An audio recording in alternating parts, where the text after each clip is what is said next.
చాలా సంతోషం. ఎందుకంటే అందరూ డైరెక్టర్ గురించి చాలా కష్టాలు పడ్డా అంటే సినిమా ఇండస్ట్రీకి రావడం అంటేనే కష్టాలు. ఫస్టే పడిపోయాడు కాబట్టి ఇంకా ఎందుకంటే అందమైన గులాబీ కావాలంటే బోల్డ్ అన్ని ముళ్ళు ఉండాలి కదా. సో ముళ్ళ పార్ట్ అయిపోయింది కాబట్టి 21వ తారీఖు రిలీజ్. అప్పటి నుంచి గులాబీలు పూస్తాయని అనుకుందాం. తప్పదు, ఎందుకంటే ఇక్కడ తేలిగ్గా ఏది కాదు. Nothing is free in America అంటారు, nothing is free in the world. ఏదైనా కష్టం తాలూకా ఫలితంలో ఉండే మజాయే వేరు. కాబట్టి ఈ ప్రతి కష్టం మనకు ఒక ఎక్స్పీరియన్స్ ఇస్తుంది. సో రాజశేఖర్ 1కి 10 సార్లు ఇవాళ రమ్మని నన్ను పిలిచాడు. నేను ఇవాళ ఒక్కరోజే నాకు సెలవు. సరే అయినా సరే పాపం అతను ఒక్క మాట అన్నప్పుడు నాకు చివుకు అనిపింది. సార్ చిన్న సినిమా సార్, ఎంకరేజ్ చేయండి అన్నాడు. నాకు చిన్న సినిమా అనగానే ఒక చల్లు మంది. ఎందుకంటే నిజంగా ఈ కుర్రాళ్ళు ఎన్నో ఆశలతోటి, ఆశయాలతోటి, ఎన్నో కళలతోటి, ఎన్నో ఉద్యోగాలు మానుకుని, ఎందుకంటే లక్షల రూపాయలు వచ్చే శాలరీస్ అన్నీ మానేసుకుని ఒక ప్యాషన్ తోటి వస్తున్నారు. ఇవాళ వస్తున్న చాలామంది చాలా పెద్ద సక్సెస్ అవుతున్నారు. ముఖ్యంగా చిన్న సినిమాలు చాలా పెద్ద సక్సెస్ అవుతున్నాయి, అవ్వాలి కూడా. ఎందుకంటే నెక్స్ట్ జనరేషన్కి ఒక ఊపు. కాబట్టి ఈ రాజశేఖర్ ఖచ్చితంగా అన్నట్టు డైలాగ్స్ చాలా చాలా చాలా బాగున్నాయి. నేను నువ్వు రాసావు అనుకోలే, ఎవరన్నా రైటర్ రాశారేమో అనుకున్నా. ముఖ్యంగా స్నేహం గురించి చాలామంది స్నేహితులు ఉంటారే, అలా నిజంగా స్నేహితుడు అనేవాడు ఒక్కడే ఉంటాడు. మా నాన్న అంటుండేవాడు సరదాగా, అదే స్నేహితులు అని ప్లూరల్గా ఉండరు Revadu, they are all acquaintance. ఒక్కడే ఉంటాడు నీకోసం ప్రాణం. అంటే నీకేదన్నా కష్టం వస్తే నీకు గుర్తొచ్చి ఒక్క నంబర్ ఉంటే నువ్వు ధన్యుడి జీవితంలో. మనకి నంబర్లు ఉండవు, ఊరికి అవకాశాలు మనం బాగున్నప్పుడు వచ్చేవాళ్ళే తప్ప కష్టాల్లో కన్నీళ్లు తోడడానికి వచ్చేవాడు నేనున్నా నీకు వెనకాలను వాడు స్నేహితుడు. నాకు తెలిసి ఆ బేస్ అయిన కథ అనుకుంటాను.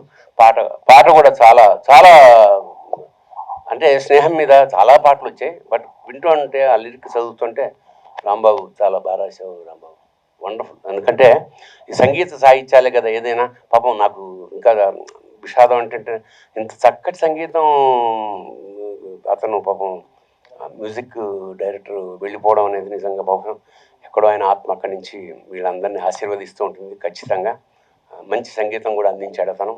అలాగే వాళ్ళ వేదిక మీద మళ్ళీ మిత్రులు మా రాజీవ్ కనకాల. రాజీవ్ నాకు చాలా ఇష్టమైన యాక్టర్, ఎందుకంటే అండర్ ప్లే చేస్తాడు వాడు అసలు రియలిస్ట్. ఎందుకంటే స్టేజ్ నుంచి వచ్చిన వాడు కాబట్టి Saaho it's one of my, అంటే అది వాడికి చెప్పాను చాలాసార్లు. ఇంకా అంటే వాటిలో నిజంగా ఉన్న తపనని బయటికి తీసే డైరెక్టర్ ఇంకా నాకు సంభవం ఇంకా ఐఎమ్ నాట్ హ్యాపీ విత్ చూస్తుందని అనుకుంటున్నాను. తప్పకుండా ఈ వేదికను అలంకరించిన వాళ్ళు, ఈ ముఖ్యంగా ఇలాంటి డైరెక్టర్కి అలాంటి సపోర్ట్ బళ్ళారి నుంచి వచ్చిన మా నిర్మాత గారు గాజుల వీరేష, వీళ్ళిద్దరూ వచ్చారన్నమాట ఇంటికి నన్ను పిలవడానికి. ఖచ్చితంగా ఏంటంటే ఇలాంటి సినిమాలు సక్సెస్ అవుతే కావాల్సిన సినిమాలు తీయడానికి ధైర్యం వస్తే 10 మందికి ఒక సినిమా తీస్తే కొన్ని వందల మందికి ఉపాధి అంచేత ఒకటి ఎంటర్టైన్మెంట్తో పాటు కడుపు కూడా నింపే ఒక అద్భుతమైన ఇండస్ట్రీలో మనం ఉన్నాం. కాబట్టి ముఖ్యంగా జర్నలిస్టులకి కొత్త వాళ్ళు కాబట్టి కాస్త ప్రసార మాధ్యమాల ద్వారా బాగా ఎంకరేజ్ చేయండి. అలాగే కొత్త హీరోలు ఇద్దరు ఎన్నో ఆశలతో వస్తున్నారు జీవితంలో. So all the best for the whole team. ప్రతి ఇందులో పనిచేసిన ప్రతి వాళ్ళకి. పాప కూడా ఏదో పాట పాడిందని విన్నాను, చిరంజీవి. వాగ్దేవి అంటే సరస్వతి, సార్థకనామ రాధా మనోహర్ గారు వెంటనే అన్నారు, అరే వాగ్దేవి అంటే సార్థకనామర దేవురాలు అని. మంచిది, ఇలాంటి చిన్నవాళ్ళు కూడా అంటే పిట్ట కొంచెం కూత ఘనం అంట, అలాగా మంచి పాటలు. ఈ అందరికీ ఈ వేదికని ఆశీర్వదించడానికి వచ్చిన, నేను చాలా కాలంగా ఆయన్ని టీవీల్లోనూ షార్ట్స్లో చూడడం, పర్సనల్గా ప్రత్యక్షంగా చూడడం, రాధా మనోహర్ గారిని ఇదే ఆయన వస్తూనే నా మిథునం గురించి మాట్లాడడానికి చాలా సంతోషం వేసింది.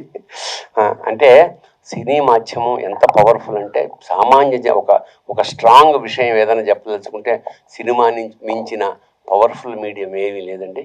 అది పాజిటివ్ కానీ నెగిటివ్ కానీ. దురదృష్టవశాత్తు నెగిటివ్నెస్ ఎక్కువ తీసుకుంటారు, but there is so much పాజిటివిటీని ఇన్ ద ఫిలిం. హద్దులేదురాకి హద్దు ఉండకూడదని ఆ పరమేశ్వరుని ప్రార్థిస్తూ శుభం భూయాత్ శివోహం.